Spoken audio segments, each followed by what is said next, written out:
کیا خانہ کعبہ واقعہ ہی زمین کے سینٹر میں ہے؟ دوستو ہم سب جانتے ہیں کہ خانہ کعبہ مسلمانوں کے لیے بہت ہی زیادہ امپورٹنٹ ہے۔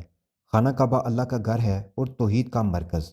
اس پر بات کرنا بہت ہی لازم ہے کیونکہ بعض دفعہ سنی سنائی باتیں راسخ ہو جاتی ہیں اور مسلمانوں کے ایمان کا حصہ بن جاتی ہیں، لیکن جب تحقیق کی جائے تو حقیقت کچھ اور ہی نکلتی ہے۔ کیا خانہ کعبہ واقعہ ہی زمین کے سینٹر میں ہے؟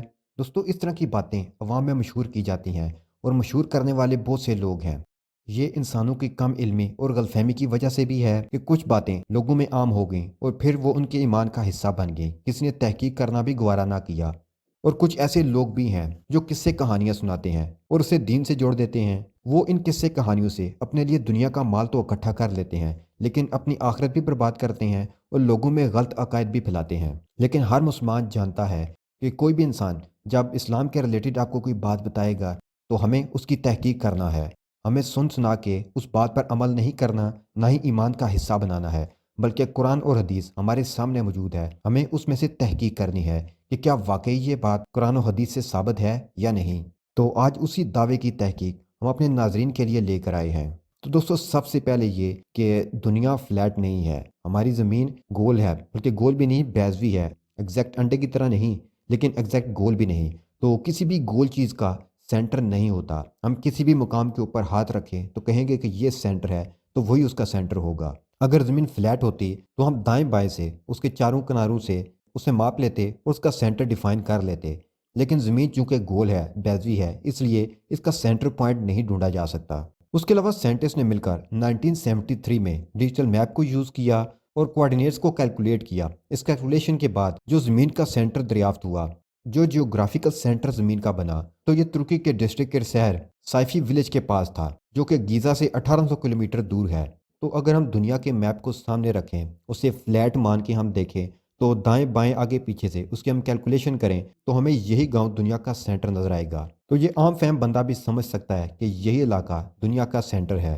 تو پھر کیا وجہ ہے کہ خانہ کعبہ کی اس جگہ کو دنیا کا سینٹر کہا جاتا ہے اور مسلمانوں میں یہی بات مشہور ہے؟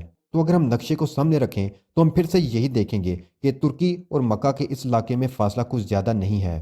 اگر ہم کامن دنیا کے سینٹر کی بات کریں تو یہی علاقہ ہے، عرب اور ترکی کا علاقہ دنیا کا سینٹر یہی بنتا ہے۔ اس کے دائیں طرف ہم دیکھیں تو انڈیا، رشیا، چائنا ہمیں کھلا علاقہ ملتا ہے۔ اس کی بائیں طرف دیکھیں تو افریقہ اور امریکہ ہے۔ اس کے اوپر دیکھیں تو یورپ ہمارے سامنے آتا ہے۔ اس کے پیچھے دیکھیں افریقہ، آسٹریلیا اور باقی کے علاقے اور بڑا سمندر ہمارے سامنے آتا ہے۔ تو یہ علاقہ اسلام کی تبلیغ کے لیے سب سے بیسٹ تھا۔ اسی علاقہ کو سینٹر بنا کر پوری دنیا میں اسلام کی ترویج کی جا سکتی تھی، اور یہ علاقہ دنیا کے سارے راستوں کے بیچ میں بھی آتا ہے۔ اگر چائنا اور رشیا کے لوگوں کو امریکہ کی طرف جانا ہو، افریقہ کی طرف جانا ہو، تو وہ اسی علاقے سے آئیں گے۔ آسٹریلیا اور دیگر جو ممالک ہیں، اگر انہیں سفر کرنا ہو یورپ کی طرف، امریکہ کی طرف، افریقہ کی طرف، تو وہ اسی راستے کی طرف آئیں گے۔ اگر امریکہ کے لوگ، افریقہ کے لوگ انڈیا، رشیا، چائنا کی طرف سفر کرنا چاہیں گے تو وہ بھی اسی راستے سے آئیں گے۔ اس لیے اسلام کی تبلیغ کے لیے یہ علاقہ سب سے بیسٹ تھا، اور اصل میں اسی وجہ سے اسے دنیا کا سینٹر کہا گیا۔ اور ہم دیکھتے ہیں کہ دنیا کی سب سے بڑی تہذیبیں بھی اسی علاقہ میں پروان چڑھیں، اور انبیاء بھی اسی علاقے میں سب سے زیادہ مبعوث ہوئے۔ تو اسی وجہ سے اسے دنیا کا سینٹر کہا جاتا ہے، نہ کہ خانہ کعبہ کا وہ پوائنٹ، اسے پن پوائنٹ کر کے ہم اسے دنیا کا سینٹر کہہ سکتے ہیں۔ اور اس کے علاوہ ہم اسے دنیا کا سینٹر اس لیے بھی کہہ سکتے ہیں کہ سارے دنیا کے مسلمان اسی ایک جگہ پر اکٹھے ہوتے ہیں اور اللہ کے سامنے پیش ہوتے ہیں، اس وجہ سے یہ دنیا کا سینٹر ہے۔ لیکن اگر یہ پن پوائنٹ دنیا کا سینٹر پوائنٹ نہیں ہے تو کیا اس سے نعوذ باللہ ہمارا دین اسلام غلط ثابت ہو جائے گا؟ نہیں، بالکل نہیں۔ دین اسلام کو ان چیزوں کی بالکل بھی ضرورت نہیں ہے۔ اسلامی تعلیمات کی حقانیت ان چیز سے ماورا ہے۔